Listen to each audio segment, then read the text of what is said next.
अस्सलाम वालेकुम फ्रेंड्स। आज हम पढ़ेंगे विलियम शेक्सपियर का सोनेट नंबर 130। तो इसकी पहली लाइन है, my mistress eyes are nothing like the sun, coral is far more red than her lips red, if snow be white why then her breasts are done, if hairs be wired black wires grow on her head। तो पहली line में William Shakespeare ये कहते हैं कि उनकी जो mistress है वो अ, बिल्कुल भी सूरज की तरह नहीं है। मिस्ट्रेस का वर्ड विलियम शेक्सपियर के ज़माने में जो उन बिलवेड औरत हुआ करती थी उसके लिए यूज़ किया जाता था, लेकिन आज के दौर में हम ये वर्ड उस औरत के लिए इस्तेमाल करते हैं जो कि एक ऐसे मर्द से मिल रही होती है जो कि पहले से ही शादीशुदा होता है। तो नेक्स्ट लाइन में विलियम शेक्सपियर कहते हैं, coral is far more red than her lips red.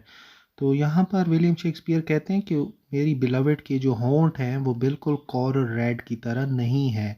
Coral red जो है वो ज्वेलरी बनाने में इस्तेमाल होता है और काफ़ी ये पॉलिश कलर होता है, बिल्कुल शाइनी रेड चीज़ हम अपने जहन में सोच सकते हैं। If snow be white why then her breast are dun. Dun जो है वो एक ग्रे ब्राउन कलर होता है और ये कलर और घोड़ों को कलर करने में इस्तेमाल होता है। तो वो ये कहता है कि मेरे जो बिलवेड के जो ब्रेस्ट हैं वो क्यों इतने ग्रे कलर के हैं।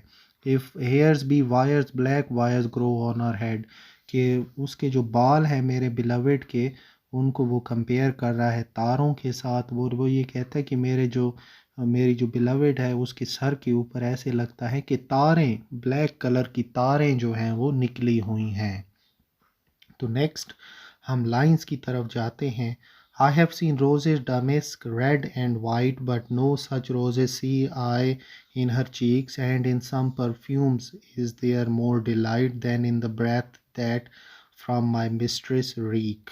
तो डमेस्क का मतलब है पैटर्न ऑफ मिक्स कलर, और ये एक खूबसूरत और काफ़ी कीमती कपड़े के अंदर इसका एक मिक्सचर हमें मिलता है डमेस्क का, यानी बहुत सारे कलर्स को मिक्स करके जो कपड़ा बनता है उसको हम कहते हैं। स्पीकर कहता है कि मैंने खूबसूरत फूलों को देखा है लेकिन जो मेरी मिस्ट्रेस के जो रुखसार हैं, चीक्स हैं, वो बिल्कुल भी उसको खूब गुलाबों को याद नहीं करवाते। यानी उसका ये कहना है कि मैं जब चीक्स देखता हूँ ना अपने बिलवेड की तो मुझे कोई गुलाब का फूल याद नहीं आता। And in some perfume is there more delight than in the breath that from my mistress reek. वो ये कहता है कि जो परफ्यूम है वो स्मेल, परफ्यूम की जो खुशबू है वो काफ़ी बेहतर होती है as compare to my mistress. मेरी जो मिस्ट्रेस की जो ब्रेथ है उसके मुकाबले में जो परफ्यूम की जो खुशबू है वो ज़्यादा मुझे अट्रैक्ट करती है। तो यहाँ पर आप ये देखेंगे हम बिल्कुल भी जिस तरीके से मेटाफिज़िकल पोएट्स जो थे वो कंपेयर किया करते थे अपने बिलवेड को बहुत सारी चीज़ों से, ये पोएम बिल्कुल ही ओपोजिट है। यानी विलियम शेक्सपियर कह रहे हैं कि मेरी जो बिलवेड है जब वो बोलती है तो मुझे तो कोई परफ्यूम की खुशबू नहीं आती और ना ही मुझे उसके रुखसार के अंदर, उसके चीक्स के अंदर मुख्तलिफ गुलाब के फूल नज़र आते हैं। यानी ये बिल्कुल ही ना ओपोजिट काइंड की ये पोएम लिखी गई है। आखिर क्यों लिखी गई है ये एंड वाली लाइंस में विलियम शेक्सपियर हमें बताएंगे। I love to hear her speak yet well I know that music hath a far more pleasing sound. I grant I never saw a goddess go, my mistress when she walks treads on the ground।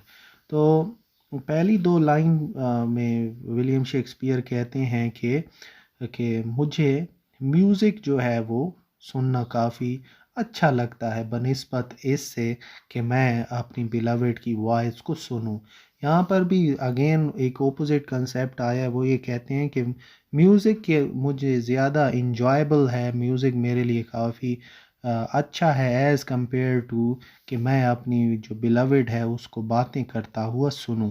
साथ में वो ये बात भी अगली दो line में कहते हैं कि मैंने कभी भी जब अपनी बिलवेड मेरी चलती है रोड के ऊपर या कहीं भी जब वो चल रही होती है तो मुझे तो नहीं लगता कि ये कोई गॉडेस चल रही है, मुझे तो नहीं लगता कि ये कोई आसमानी परी चल रही है, मुझे तो वो एक आम सी लड़की लगती है जो कि ग्राउंड के ऊपर चल रही होती है। तो यहाँ पर विलियम शेक्सपियर जो है वो अगेन ओपोजिट कंसेप्ट दे रहे हैं बनिस्बत उन मेटाफिज़िकल पोएट्स के जो कि तारीफ़ों के अंबार लगा देते हैं अपनी बिलवेड की, कि अपने बिलवेड के लिए। तो ये पोएम जो है बिल्कुल भी ओपोजिट है। तो आखिरी दो लाइंस में आप ये देखेंगे कि इतनी ओपोजिट बातें करने के बाद वो कैसा कंसेप्ट देते हैं आखिरी दो लाइंस में। तो यहाँ भी आप ये देखें तो फिर वही बात विलियम शेक्सपियर कर रहे हैं कि मैं, मेरे लिए म्यूज़िक जो है वो ज़्यादा प्लीजिंग है, और जब मेरी बिलवेड चलती है ज़मीन के ऊपर तो मुझे तो नहीं लगता कि कोई गॉडेस चल रही है।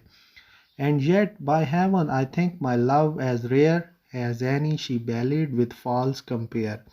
तो वही बात आखिरी लाइन ये है इस पोएम की, सोनेट की। तो स्पीकर यहाँ पे कहते हैं कि जो मेरी जो बिलवेड है वो वंडरफुल है और रेयर है, और बिल्कुल उन औरतों की तरह नहीं है जिनको गलत कंपैरिजन के साथ और गलत एग्जग्रेशन कर कर के कंपैरिजन किया जाता है। वो दूसरे शायर लोग अपनी शायरी में जो करते हैं गलत कंपैरिजन करते हैं।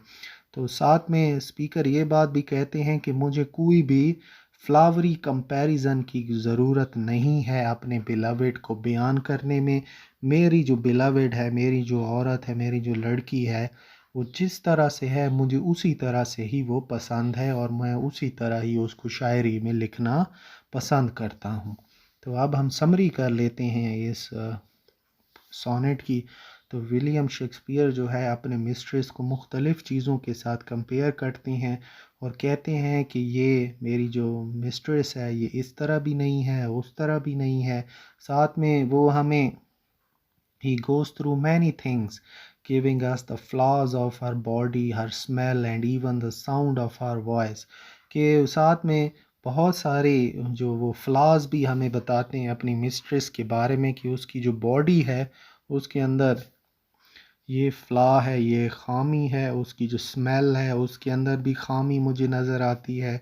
इवन कि जब वो बोलती है तो बोलने में भी मुझे काफ़ी फ़्लाज़, काफ़ी ख़ामियाँ महसूस होती हैं। लेकिन आखिर में मैं यही कहूँगा कि इस सब के बावजूद भी मैं अपनी बिलवेड से काफ़ी मोहब्बत करता हूँ, और मेरी जो बिलवेड है वो काफ़ी रेयर है और काफ़ी ही यूनिक औरत है। और मुझे इसकी ना कोई एक फैंटास्टिकल कंपैरिजंस की कोई ज़रूरत नहीं है, और ना ही मैं इस तरह की बात कहूँ कि मेरी जो बिलवेड है उसकी हिरनी जैसी चाल है, उसकी खूबसूरत गर्दन है, उसकी खूबसूरत आंखें हैं। मुझे ये सब कुछ करने की कोई भी ज़रूरत नहीं है। मैं अपनी बिलवेड से प्यार करता हूँ, और जो दूसरे शायर लोग अपनी बिलवेड्स को कंपैरिजन कर रहे हैं मुझे ऐसा करने की कोई ज़रूरत नहीं है। इवन कि बेन जॉनसन भी सॉन्ग टू सीलिया में बहुत ज़्यादा कंपैरिजन कर रहे होते हैं अपनी बिलवेड का। तो बहुत सारे दूसरे भी शायर हजरात हैं इंग्लिश पोइट्री में जो कि कंपैरिजन्स कर रहे होते हैं, जो कि विलियम शेक्सपियर को बिल्कुल भी नहीं पसंद, और वो इसके बिल्कुल अगेंस्ट दिखाई देते हैं इस सोनेट में।